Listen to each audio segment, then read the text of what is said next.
I'm just gonna start at the beginning, with the house.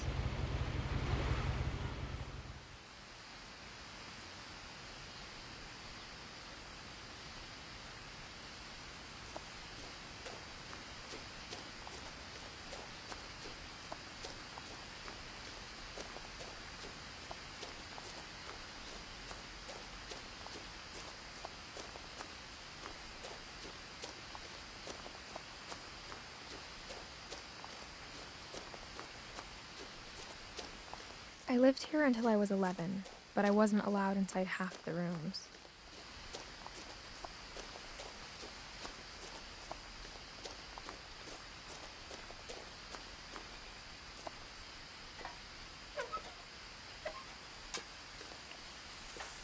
Inside the mailbox were bills from 7 years ago, marked urgent, open immediately.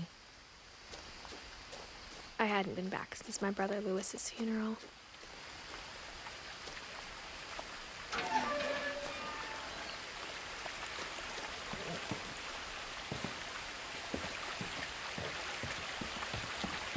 In her will, my mother left me a key but didn't tell me what it unlocked. Maybe she thought I'd know, or she thought that the mystery would be enough to bring me back.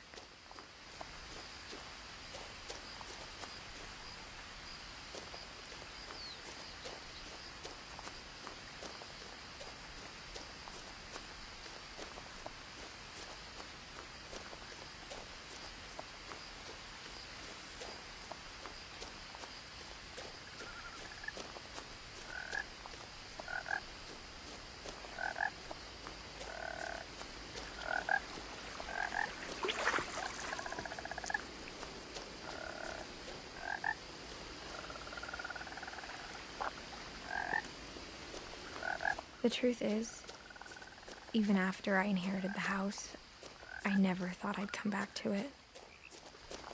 But now I had questions about my family that only the house knew the answers to. The woods around the house have always been uncomfortably silent, as if they're about to say something but never do.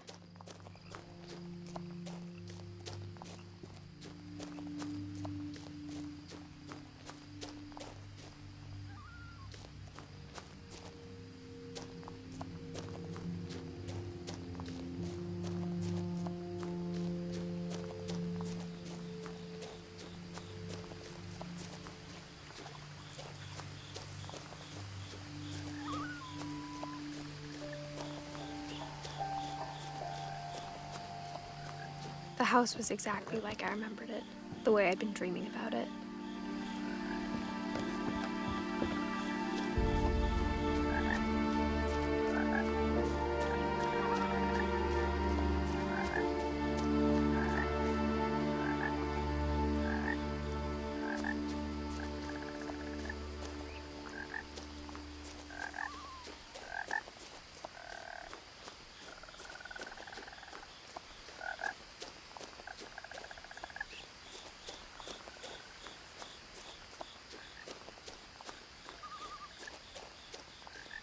As a child, the house made me uncomfortable in a way I couldn't put into words.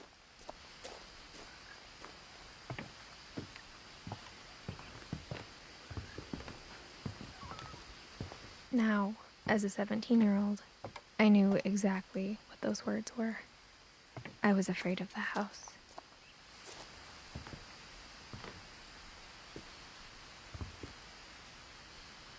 I hoped the key might unlock the front door. It didn't.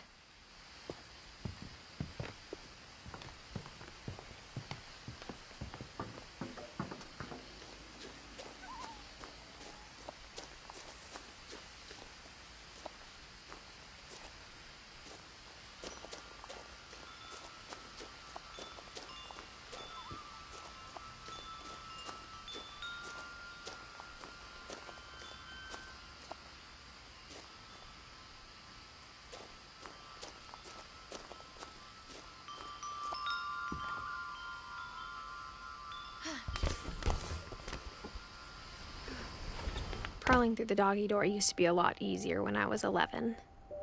The power had been turned off the night we left.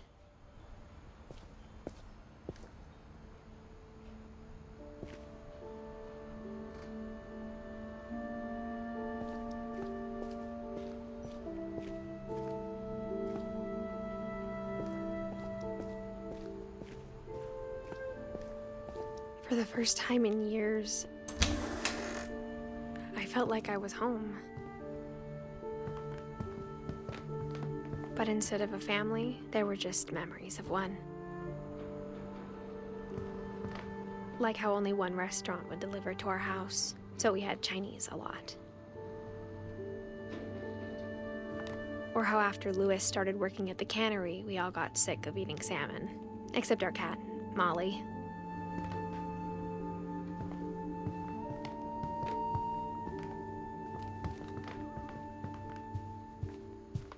The table was still a wreck from the night we left.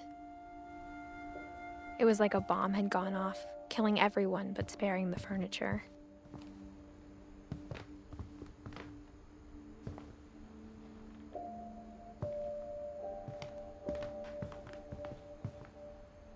Nothing in the house looked abnormal.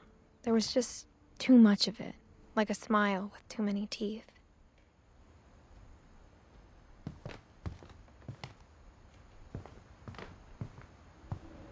Even the fireplace had a story. Edie told me the bricks came from the original house, after it sank.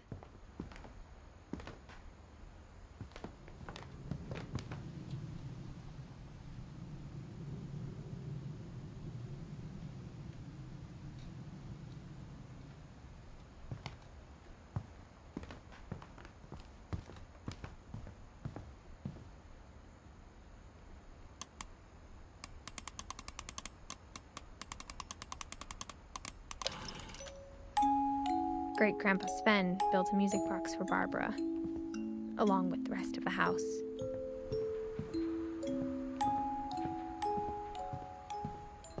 My mom wasn't much of an optimist, but she never stopped believing that my brother Milton was alive.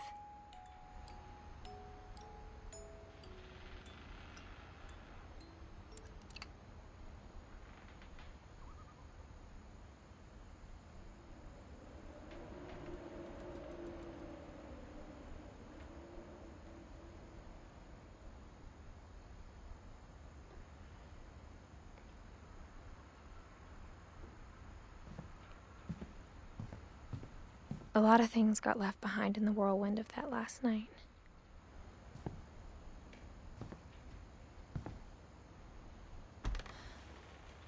Edie told me once that every Finch who ever lived is buried somewhere in the library.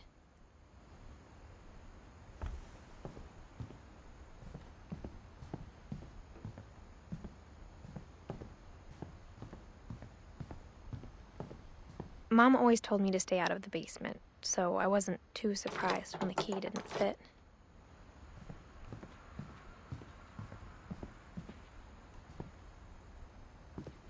After Milton disappeared, Mom sealed up all the bedrooms. Then Edie retaliated and drilled peepholes.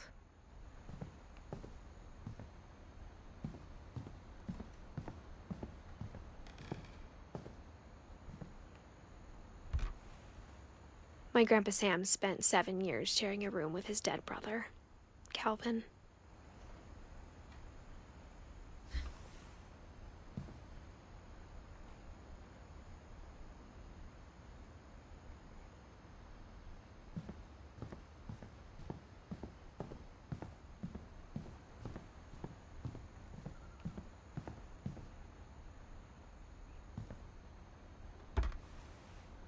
Barbara was a child star for 2 years, until America grew out of it.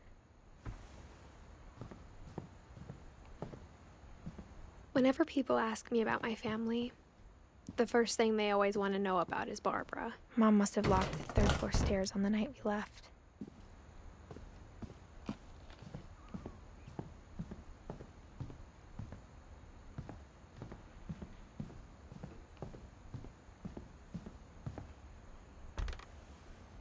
As a kid, I just assumed every house had peepholes and sealed rooms you weren't allowed inside of. The last time I was in Edith Sr.'s room, I was 10 and she was painting my portrait.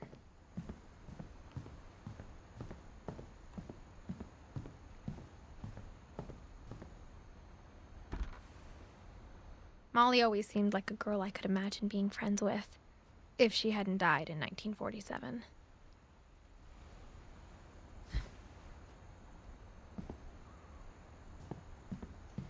I spent a lot of time playing in Great Uncle Walter's room. I think my mom sometimes regretted not sealing it up. Lewis told me there were secret passages, but I never believed him.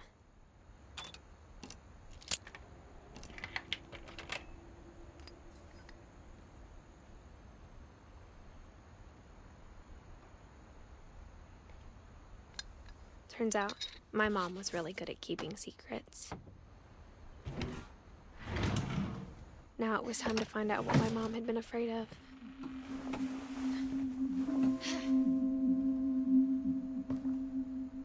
Reading this, maybe it sounds like I had a plan. From the paintings on the wall, it was clear my brother Milton had been here before me.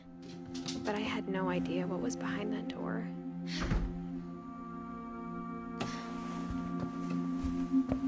Just like I had no idea where all this was gonna lead.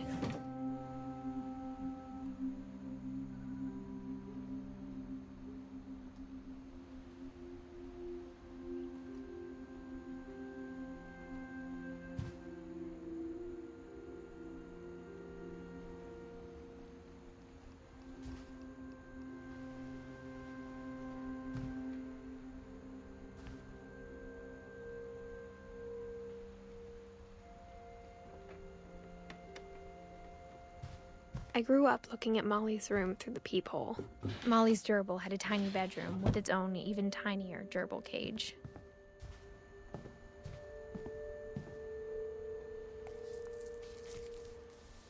December 13th, 1947.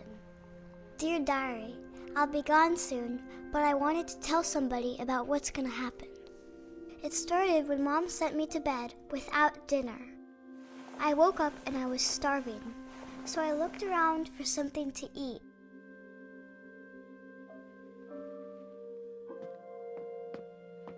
The gerbil food was dry, but I didn't mind it.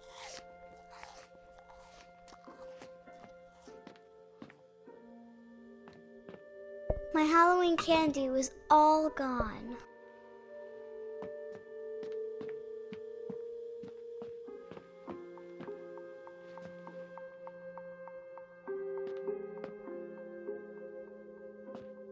I thought about eating Christopher, but I held back.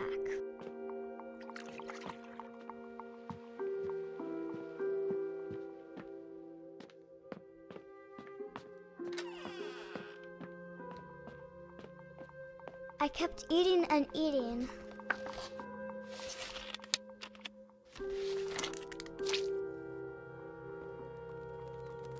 I ate a lot of things that night.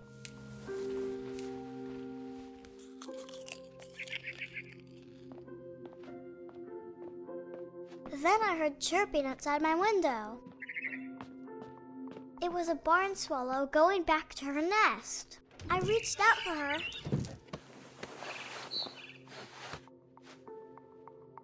And suddenly, I was a cat.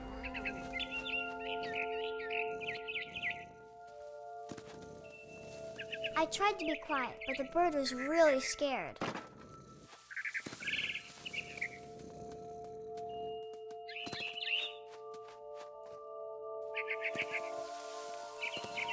Mom and Dad didn't even look at me.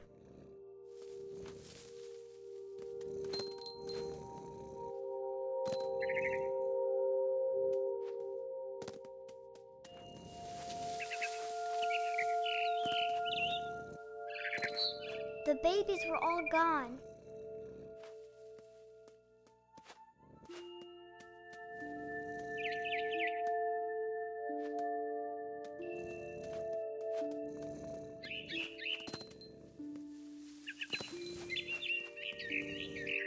I jumped and I almost got her.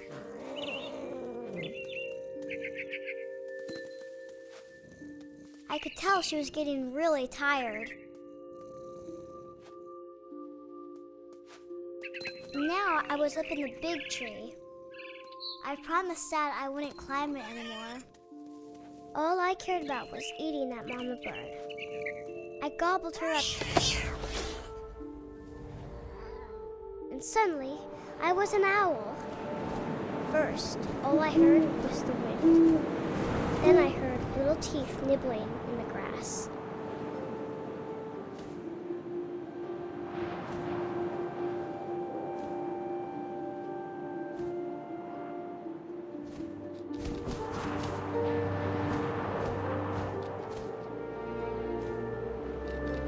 Rabbits.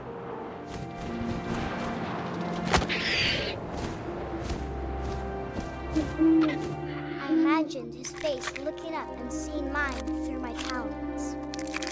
I swallowed him up, and I didn't chew one bit. Then I flew off to find something bigger.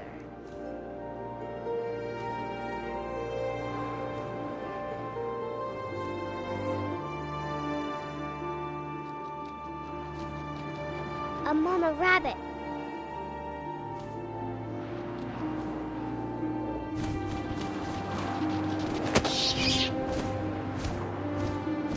She was almost too big to carry. I started choking, but I couldn't stop eating. And suddenly, I was a shark.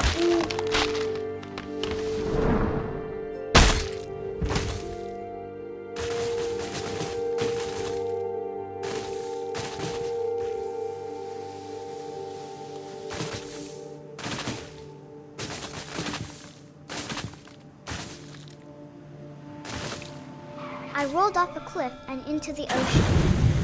Now, I was hungrier than ever.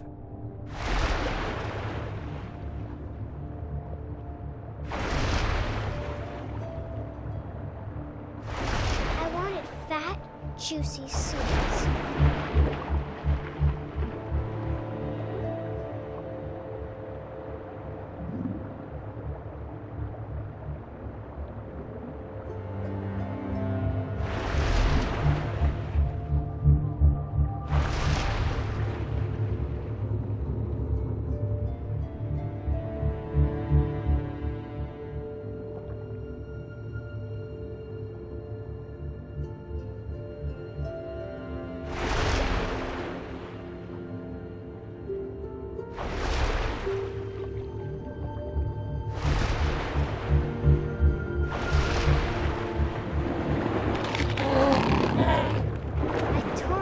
Flipper, and it tasted really good.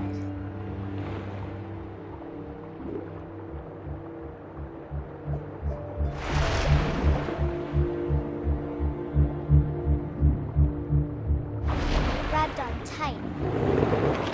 When I was so hungry, I jumped out of the water. When I opened my eyes, everything had changed.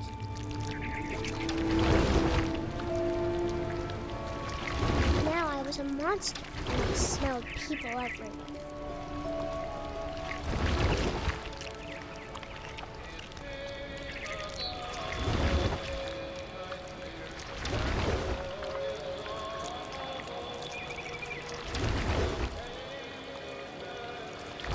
I was big, but I moved real quiet.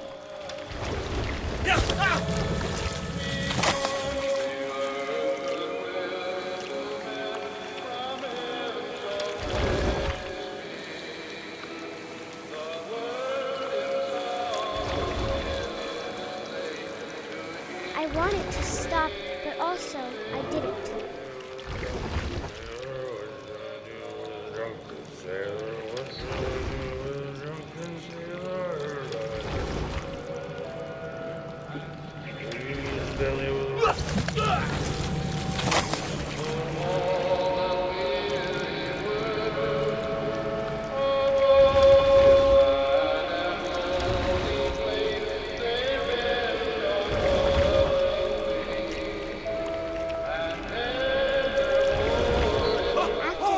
Passenger, I was still hungry. And across the water, I smelled something new. Something I had to have, so I swam towards it.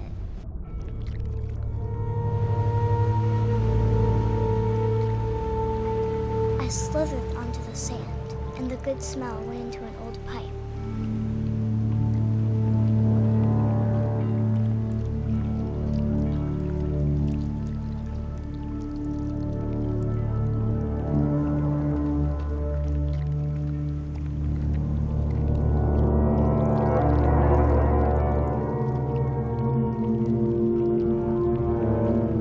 I got closer and closer.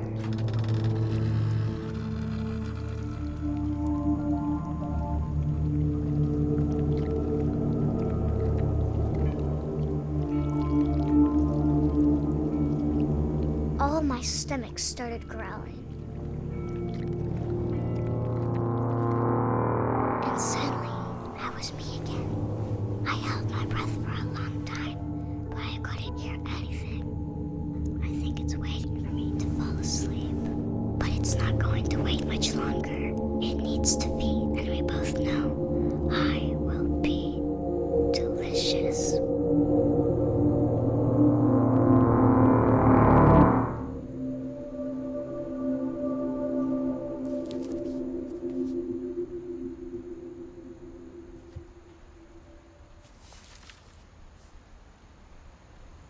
I'm not sure if I believed all of that, but I'm sure Edie would have.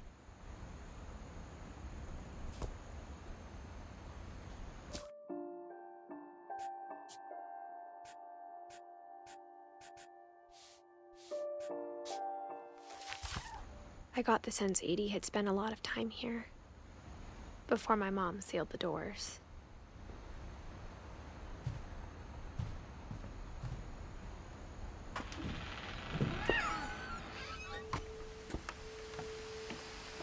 This will be obvious later, but my mom never told me any of these stories. Edie would have, but Mom didn't like bringing up the past. Though, when we adopted a stray kitten, she was the one who named it Molly.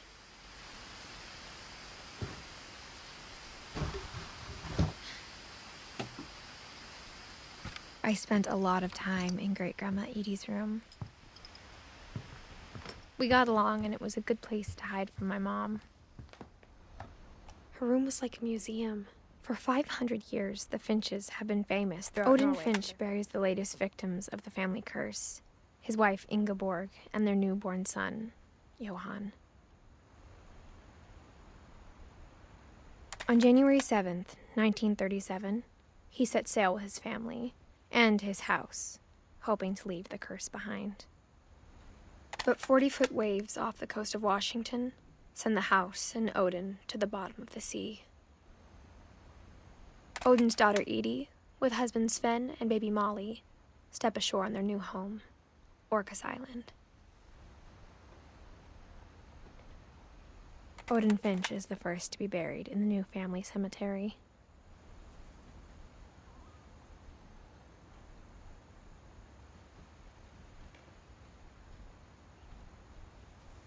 His daughter Edie is already dreaming of a new Finch house.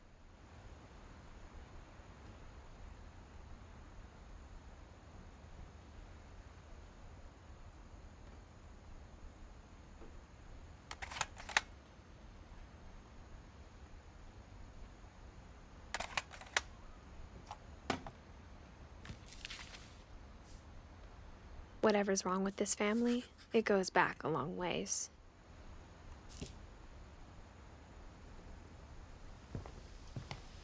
Edie knit me a new pair of gloves every year. Louis died a week before we left, but Edie had already started to memorialize him.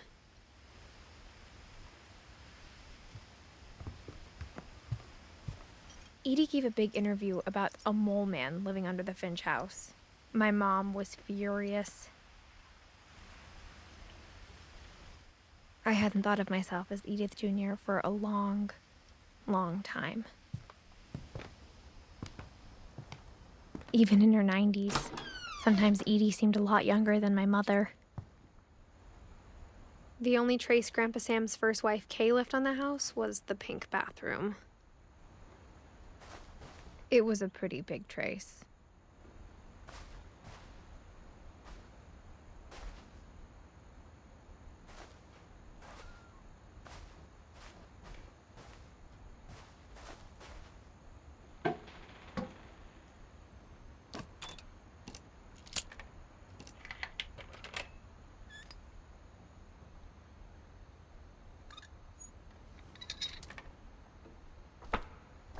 There's a secret in this bathroom. It's in the last place you would look. It isn't in the cupboard. It's hidden in this book.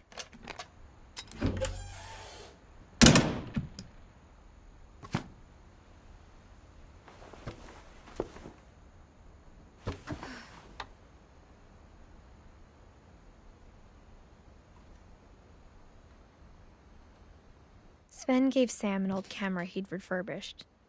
He never put it down.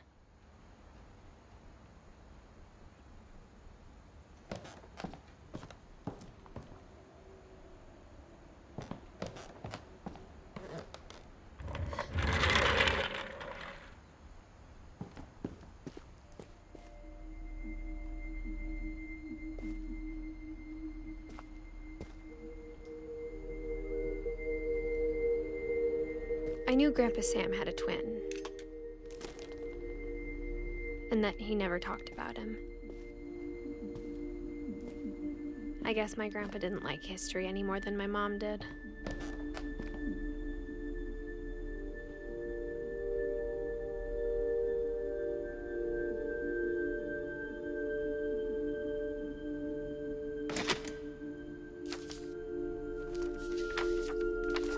How I Want to Remember My Brother by Sam Finch. The thing I remember is that when he made up his mind, that was it.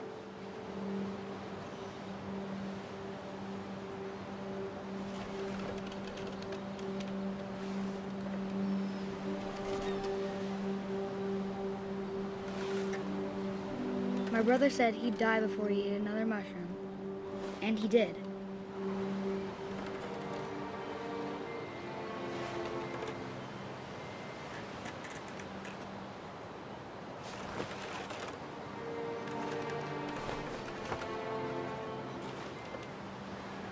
At Barbara's funeral, we swore we'd never be afraid again, and he wasn't.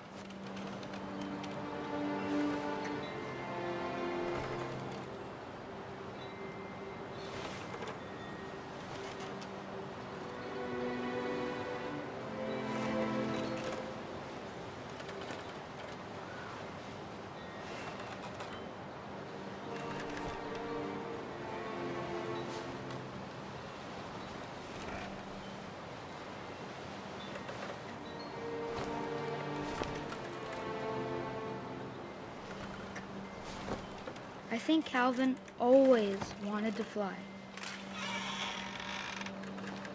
Sam! Calvin! Dinner's ready! Coming! But that day, he finally made up his mind to do it.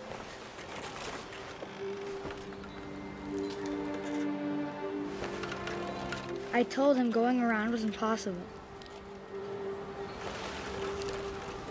Maybe if I hadn't said that.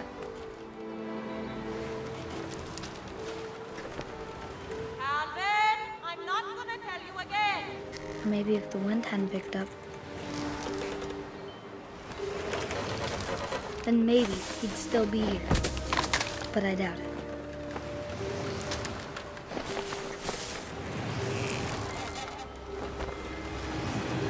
I think he'd already made up his mind. That's what I want to remember about my brother.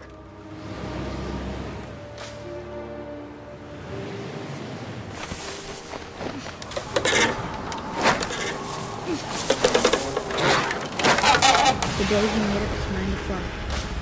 And he did.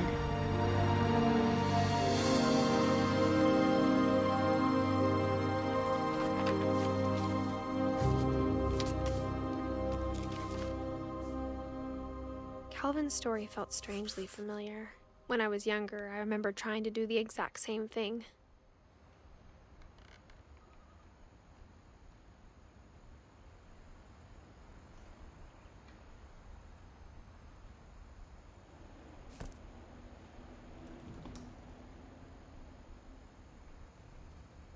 After the funeral, Edie roped off Calvin's half of the room.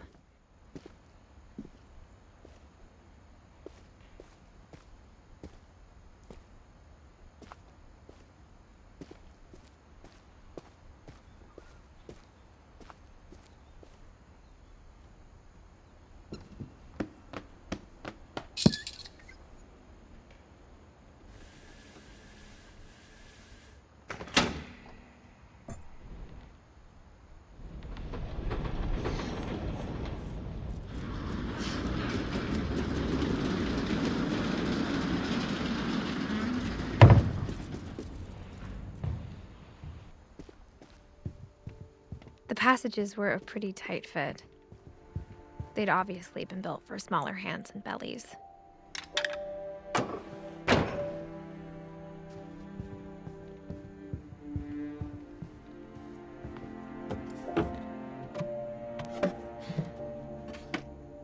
Growing up, I always thought of Barbara as a child star.